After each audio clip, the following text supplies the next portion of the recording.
नमस्कार, आप सबका स्वागत है हमारी चैनल पे।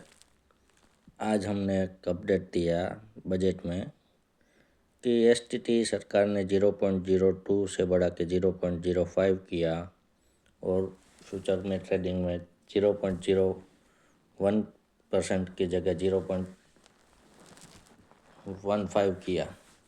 तो इसके आप मायने समझ लिए। आप पहले 10 लाख के कॉन्ट्रैक्ट पे 2000 एसटीटी देते थे, अब वो सीधा आपको 5000 देना पड़ेगा और आपको 1 लाख का ऑप्शन शो बाय करते थे, उस पे 100 रुपये एसटीटी लगता था, उसमें आपको 150 लगेगा। अब सरकार ये बात कहती है कि हमें इसके स्पेक्यूलेशन के हिसाब से ये एसटीटी बढ़ाया जिस हिसाब से रिटेलर कम ट्रेड करे। लेकिन यहाँ एक बात सरकार से पूछना चाहेंगे, अगर आपको पता ही है 95% लोग एफ&ओ में लॉसेस फेस कर रहे हैं और आपके डेटा बता रहे हैं कि जो भी लॉसेस फेस कर रहे हैं उसमें 50% हमारे सिक्योरिटी ट्रांजैक्शन, एसटीटी, ब्रोकरेज, ऐसा सब कुछ है।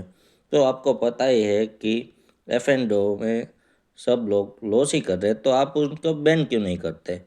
ये मेरा सवाल नहीं है, ये देश के हर नागरिक को ये सरकार से सवाल पूछना चाहिए कि एफ&ओ बैन क्यों नहीं किया जाता है। जब सारी ऑनलाइन गेमें ये बोल के बंद कर दी कि इसमें ये होता है, परिवार बर्बाद होते हैं, तो क्या सरकार को ये नहीं दिख रहा है कि एफ&ओ में भी कितने परिवार बर्बाद हो जाते हैं? सब पता ही है उनको, लेकिन ये दोगलापन है सरकार का कि एफ&ओ ट्रेडर चालू रखना है। हर रोज़ 63 लाख करोड़ का बैंक निफ्टी इंडेक्स सब में वॉल्यूम होता है। आप जरा सोच लीजिए उसमें उनकी आय कितनी रहती है। तो ऐसे उनको आय है इसलिए वो बंद नहीं करेंगे।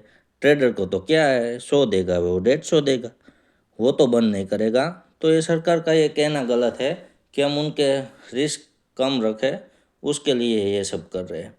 ये उनकी आमदनी बढ़ाने के लिए है। ये सिंपली सी बात है।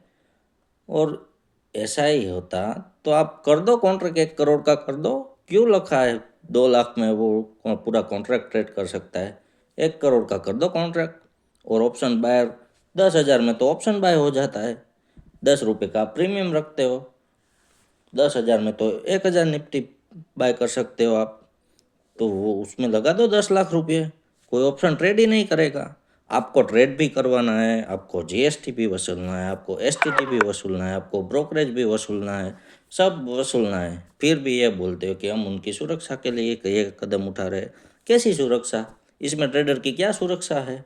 लॉसेस तो ट्रेडर फेस करता है, प्रॉफिट हो या लॉस हो। अगर ऐसा है तो लॉस पे कम कर दो, सब निकाल दो टैक्सेस, लॉस पे टैक्स ही नहीं लगे, ऐसा कर दो। मेरा सीधा सवाल सरकार से है, हर देश का नागरिक का सवाल है। अगर एफ&ओ इतना स्पेकुलेशन है तो ये बैन क्यों नहीं हो सकता? ऐसा तो कोई है नहीं कि ये कर नहीं सकते। अगर स्पेक्यूलेशन ही है तो पिछली सरकार में तो हमने देखा नहीं कि हर दिन हर वीकली एक्सपायरी होती है। ये सरकार ने प्रमोट किया वीकली एक्सपायरी को, क्योंकि उसमें वॉल्यूम बढ़ते हैं, उस वॉल्यूम बढ़ते उनकी आय बढ़ती है। हमने कब देखा वीकली एक्सपायरी? हमने तो यहाँ तक देख लिया कि हर रोज़ एक्सपायरी, हर रोज़ एक एक्सपायरी। अरे स्पेक्यूलेशन करवाइए आप रहे हो और फिर आप ये बोल रहे हो कि स्पेक्यूलेशन के हिसाब से हम एसटीटी बढ़ा रहे हैं। ऐसा दोगलापन नहीं चलता है। प्लीज़ ज़्यादा जानकारी के वीडियो लाइक करें, सब्सक्राइब करें, चैनल को फॉलो करें।